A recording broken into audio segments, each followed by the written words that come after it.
आप सभी को जय श्री कृष्णा, राधे राधे, जय माता दी। आप सब कैसे हैं? आशा करती हूँ आप सब अच्छे होंगे।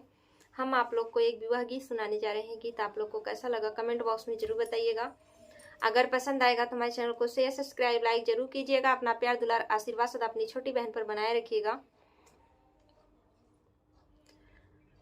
कवने नगरिया में बाजन बाजे, कवने नागरिया भैल सोर जी। कवने नगरिया में बाजन बाजे, कवने नागरिया भैल सोर जी। कवने राजा आपन ढेरिया संकल्प कई लाख दे दहेज जी। कवन राजा आपन ढेरिया संकल्प कई लाख दे दहेज जी। अवध नगरिया में बाजन बाजे, जनक नगरिया भैल सोर जी। अवध नगरिया में बाजन बाजे, जनक नगरिया भैल सोर जी। राजा जनक आपन ढेरिया संकल्प 9 लाख दे दहेज जी। राजा जनक आपन ढेरिया संकल्प 9 लाख दे दहेज जी। घोड़वा चढ़ल आवे दुल्हे श्री रामचंद्र, बगिया में ली है जनवास जी।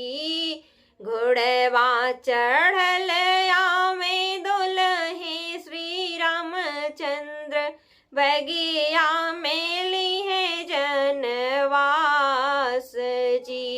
राजा दशरथ आवे मैगल हथिया, चवर ढूरे चारोर जी। राजा दशरथ आवे मैगल हथिया, चवर ढूरे चारोर जी। सजी गए हाथी हो, सजी गए घोड़ा, सजी गए सारी बारात जी। सजी गए हाथी हो, सजी गए घोड़ा, सजी गए सारी बारात जी।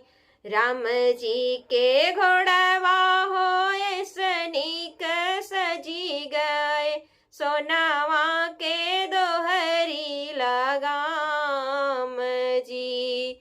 राम जी के घोड़वा हो सनिक सजी गए, सोनावा के दोहरी लगाम जी। जाई बरतिया जनक द्वारे पहुँची, लागे दुआरे के चार जी। जाई बरतिया जनक द्वारे पहुँची, लागे दुआरे के चार जी। सब तो निहारे आरती से बाराती, सासो निहारे दामाद जी। सब तो निहारे आरती से बाराती, सासो निहारे दामाद जी। सखियन मिली सब गारी जे गाँव लई दस दशरथ जी के नाम जी। सखियन मिली सब गारी जे गावें, लई दशरथ जी के नाम जी। जाई बरतिया मड़उआ में पहुँची, सीता जी के होय बियाह जी। जाई बरतिया मड़उआ में पहुँची, सीता जी के होय बियाह जी। कवने नगरिया में बाजन बाजे, कवन नगरिया भैले सोर जी। कवने नगरिया में बाजन बाजे, कवन नगरिया भैले सोर जी। ये विवाह गीत आप लोग को कैसा लगा कमेंट बॉक्स में जरूर बताइएगा। फिर मिलेंगे अगले वीडियो में अगले गीत के साथ। तब तक के लिए जय श्री कृष्णा, राधे राधे, जय माता दी।